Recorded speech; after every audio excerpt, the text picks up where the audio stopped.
Hello hello, আপনি কি শাহিন? জি বলতেছি, আপনি কে বলতেছেন? আমি আপনাকে পাশের বাড়ি রাবেয়া। আপনার মা খুব অসুস্থ, অবস্থা কিন্তু বেশি ভালো না। আপনি জলদি জলদি বাড়িতে আহেন। মা!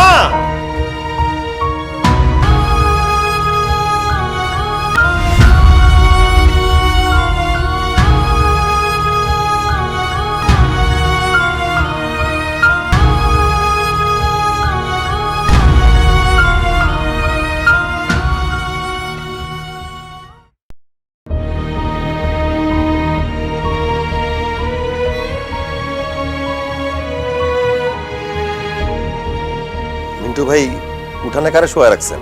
তোর মা শুয়ে আছে। কি বলেন? রাতের বেলা উঠানে মারে কেন শোয়া রাখছেন?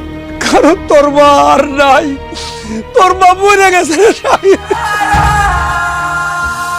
যাই আমি। ও শাহিন বাবা, তোর লগে দেখা হইব তো আমার? হ্যাঁ মা, দেখা হইব। দেখা হইব।